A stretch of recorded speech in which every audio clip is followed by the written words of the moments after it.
ఆంధ్రప్రదేశ్లో కూటమి ప్రభుత్వం ఏడాది పాలనపై 10 టీవీ నిర్వహిస్తున్న mega event shining AP sponsored by Narayana educational institutions, copowered by RCSS, VVIT university and SG consultancy services. ఆంధ్రప్రదేశ్లో కూటమి ప్రభుత్వం ఏడాది పూర్తి చేసుకుంటున్న నేపథ్యంలో 10 టీవీ నిర్వహిస్తున్న మెగా ఈవెంట్ షైనింగ్ ఏపీకి స్వాగతం.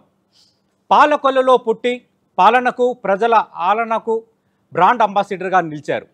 వినూత్న శైలి, పనిచేసే ఎమ్మెల్యేగా గుర్తింపు, ఏ పని అప్పజెప్పినా నిస్వార్థంగా నిజాయితీగా పనిచేస్తారంటూ అధినేత ముఖ్యమంత్రి కితాబు. వెరసి హ్యాట్రిక్ ఎమ్మెల్యేగా గెలిచి ఆంధ్రప్రదేశ్ జీవనాడి పోలవరానికి పర్యవేక్షణ నిర్మాణ దిక్సూచిగా ఉన్న ప్రస్తుత ఆంధ్రప్రదేశ్ నీటిపారుదల శాఖ మంత్రి రామానాయుడు గారు మనతో ఉన్నారు. నిమ్మల రామానాయుడు గారు, నమస్తే సార్. నమస్తే. మీకు ముందుగా శుభాకాంక్షలు. కూటమి ప్రభుత్వం ఏర్పడి ఏడాది కావస్తోంది. ముందుగా ఎలా ఫీల్ అవుతున్నారు సార్? ఒక ఏడాది అయిపోయింది ఆల్రెడీ. ఏదైతే మీరు చెప్పినట్లుగా ఒక రకమైనటువంటి ఆనందం, ఇంకొక రకంగా కొంత ఆవేదన.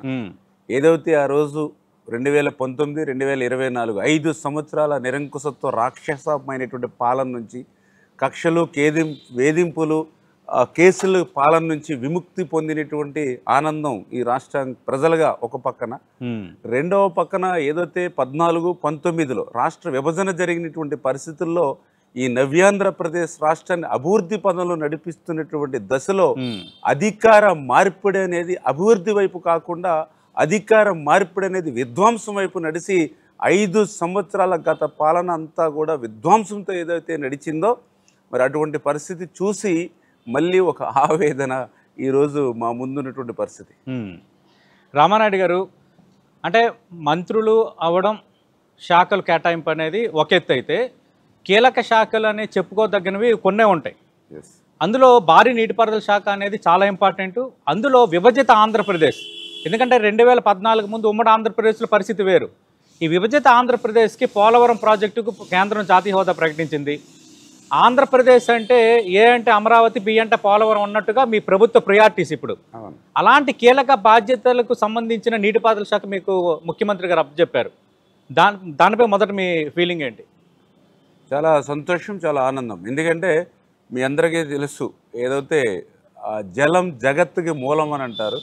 అందులో కూడా ఈ రోజనే కాదు, ఆ రోజు అన్న నందమూరి తారక రామారావు గారి దగ్గర నుంచి ఈరోజు చంద్రబాబు నాయుడు గారి వరకు కూడా ఆంధ్రప్రదేశ్ రాష్ట్రానికి ఇరిగేషన్ శాఖ అత్యంత ప్రాధాన్యత ఇస్తున్నటువంటి పరిస్థితి. అందులో కూడా పర్టికులర్గా చంద్రబాబు నాయుడు గారికి ఇరిగేషన్ అంటే తన సొంత శాఖగా భావించేటువంటి వ్యక్తి.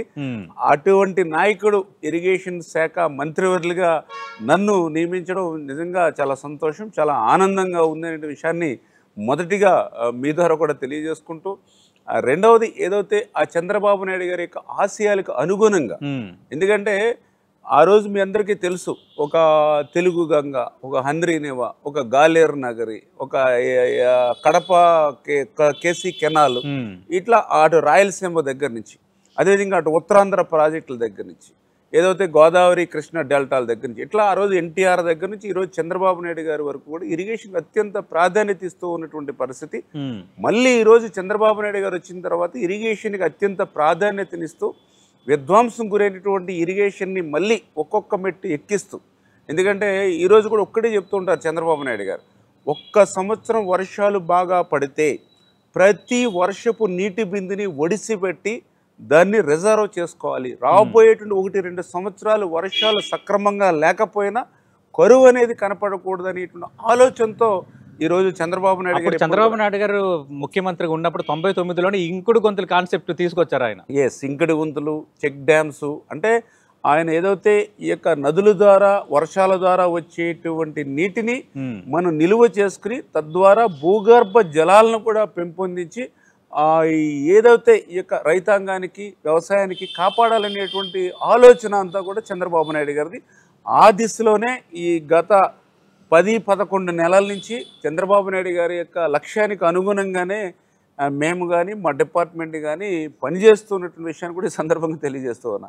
రైట్. అంటే ఇక్కడ రామానాయుడు గారు, రాష్ట్రంలో ప్రాజెక్టులన్నీ ఒక ఎత్తు, పోలవరం అనేది మరో ఎత్తు.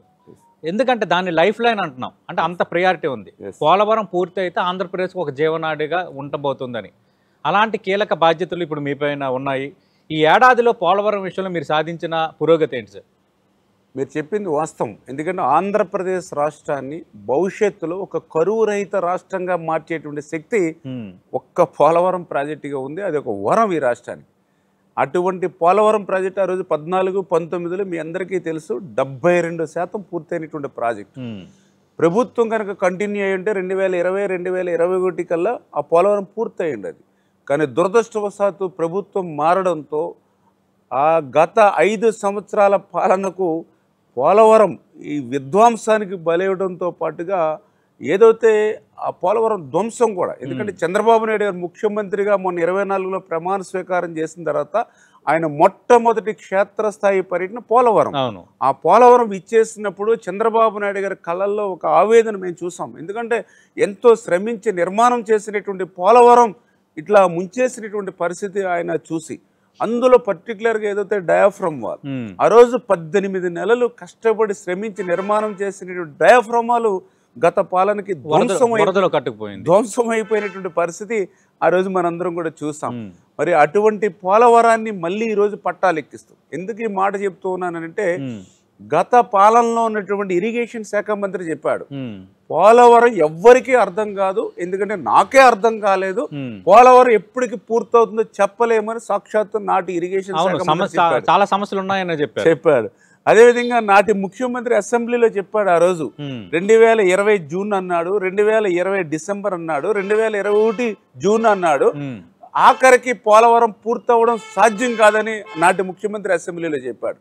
అటువంటి పోలవరం ప్రాజెక్టు మీద ఆశలు దుక్కున్నటువంటి దశలో ఈరోజు మళ్ళీ చంద్రబాబు నాయుడు గారు ముఖ్యమంత్రిగా వచ్చి మళ్ళీ కేంద్రం నరేంద్ర మోడీ గారు ప్రధానమంత్రి గారి సహకారంతో మళ్ళీ ఆ పోలవరానికి ఒక లక్ష్యం నిర్దేశించి ఖచ్చితంగా రేపు 2025 డిసెంబర్ కల్లా డయాఫ్రమ్ వాల్ పూర్తి కావాలి, 2027 డిసెంబర్ కల్లా పోలవరం మెయిన్ డ్యామ్ పూర్తి కావాలని ఒక లక్ష్యాన్ని నిర్దేశించుకున్నారు. ఆ లక్ష్యానికి అనుగుణంగా ఈ 9 నెలల కాలంలోనే 26% వేల డయాఫ్రమ్ వాల్ పురోగతి సాధించాం మేము. మళ్ళీ కొత్తగా నిర్మాణించే డయాఫ్రమ్ వాల్. అదేవిధంగా ఏదైతే అప్పర్ కాపర్ డ్యామ్ ఉంది, upper coffer dam already 4-5 years అయింది కన్స్ట్రక్షన్ జరిగి, వాటర్ సీపేజ్ అవుతుంది. అప్పర్ కాపర్ డ్యాము స్ట్రెంగ్తన్ చేయడానికి, ఎందుకంటే రేపు వర్షాకాలంలో కూడా డయాఫ్రమ్ వాల్ నిర్మాణం కావాలి. అదేవిధంగా earth cum rock fill dam కూడా, ఎందుకంటే డయాఫ్రమ్ వాల్ పూర్తయ్యేంత వరకు వేచి చూడకుండా డయాఫ్రమ్ వాల్తో పాటు ప్యారలల్ గా సమాంతరంగా కూడా ఈసీఆర్ఎఫ్ డ్యామ్ కూడా నిర్మాణం చేస్తేనే సమయం కలిసి వస్తుందని ఏదైతే సిడబ్ల్యూసీ కానీ అంతర్జాతీయ నిపుణులు చెప్పారు. దాని ప్రకారం ఇప్పుడు ఆ యొక్క ఎగువ కాపర్ డ్యామ్ను బలోపేతం చేసేటువంటి విధంగా బట్రస్ డ్యామ్ ఏదైతే డిజైన్ ఇచ్చారో అది 91% ఇప్పటికి మేము పూర్తి చేసాం.